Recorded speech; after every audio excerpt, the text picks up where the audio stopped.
Ayan, ang kilalang crypto analyst na si Laxside ay nag-project ng isang major breakout para kay Shiba Inu, kung saan ay kanya pong binabanggit ang iba't ibang on-chain indicators at aktibidad ng mga whale bilang mga key drivers, or ito yung mga magdudulot sa isang major breakout na ito para kay Shiba Inu. At kung naganap po ang major breakout na ito, ay aakyatin daw ni Shiba Inu ang mataas na presyong 20 digits 1. Kaya ayan po ang siyang ating pag-uusapan sa video na ito. Pero bago po tayo magpatuloy, ay nais ko lamang po munang bigyang linaw ang aking disclaimer kung saan ang nilalaman po ng video na ito ay hindi po ito isang financial advice. For education and information purposes lamang po ang layunin nito. At ayan, sa atin pong pagpapatuloy ay ang sabi po rito ay si Shiba Inu ay nasa downtrend ng higit sa 6 na buwan, kung saan ito ay nawalan ng higit sa kalahati ng value nito. Sa oras po ng pag-uulat ay si SHIB ay nagkakalaga ng 40 digits 138 na humigit kumulang 70% na ang kanyang pagkawala ng 70% na pagkawala ng kapital para sa mga may hawak na bumili ng SHIB sa presyong 40 digits 45 na yearly peak noong Marso o noong March. Kaya ayan, samantala ay ang kasalukuyang floor price ay nagpapakita ng 6.5% na pagtaas sa value sa nakaraang linggo. Gayunpaman, ang value nito ay kumakatawan sa isang patag na performance sa nakaraang buwan na nagkakalaga lamang ng 0.66% na pagtaas. Yan, essentially, ang price action ni Shiba Inu sa mga nakaraang panahon ay hindi kahanga-hanga. Gayunpaman, maraming mga analyst ang nakakakita ng mga dahilan upang maniwala ng isang makabuluhang pagbaliktad ng trend ay nasa abot tanaw.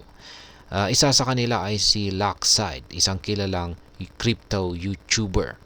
Yan, Shiba Inu to 20 digits 1.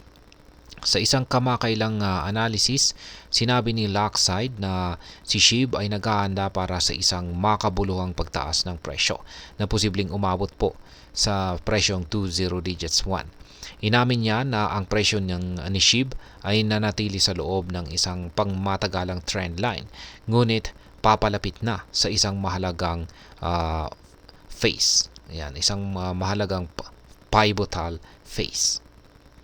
Inaasahan niya ang isang preskong bullish trend na lilitaw sa susunod na ilang buwan na sinusuportahan ng kamakailang aktibidad ng mga whale.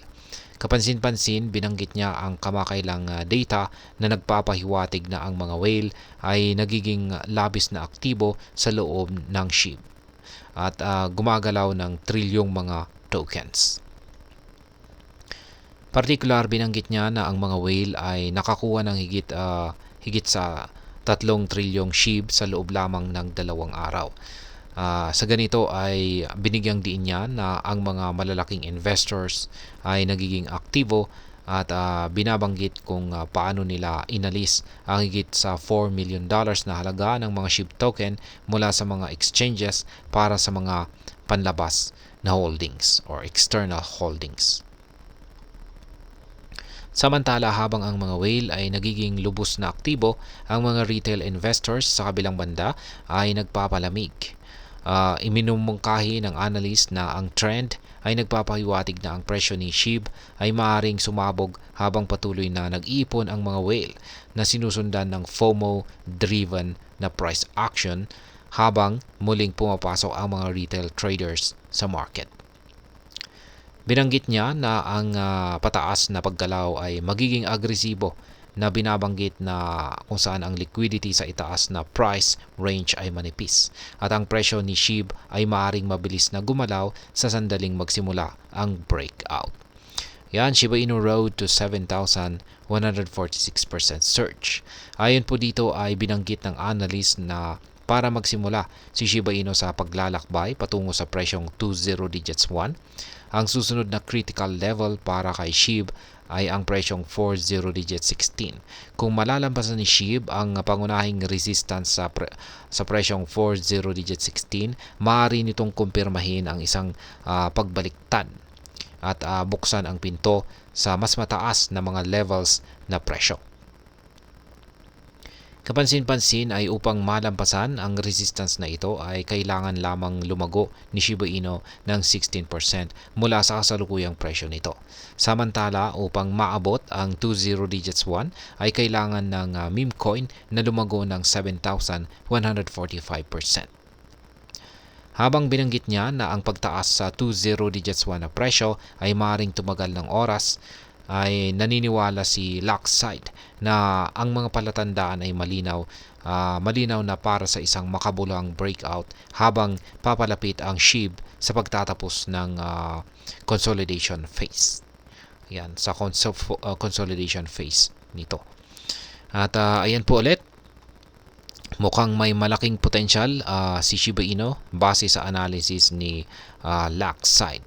Ang kanyang mga obserbasyon tungkol sa whale activity at on-chain indicators ay nagpapakita ng posibilidad ng isang matinding breakout. Kaya gayon pa man ay tandaan na ang cryptocurrency market ay volatile at marami pong factors ang maaring makaapekto sa presyo nito. Kaya mahalaga na mag-ingat at magpatuloy po sa pag-aaral at risk management sa pag-i-invest. At hanggang dito na lamang po tayo sa video na ito mga ka-crypto. Sana po ay inyong nagustuhan ang aking paliwanag sa video na ito. Kung inyo po itong nagustuhan ay pakiclick lamang po ang like button nito. Para naman po sa mga bago lamang dito, kayo po ay aking inaanyayahan para mag-subscribe. Pakiclick na rin po ang bell icon nito dahil ito po ang siya magsisilbing notification nito sa mga bago kong videos na akin pong ina-upload sa aking YouTube channel na ito. Marami pong salamat sa panonood, ingat po tayo lagi at God bless po sa ating lahat.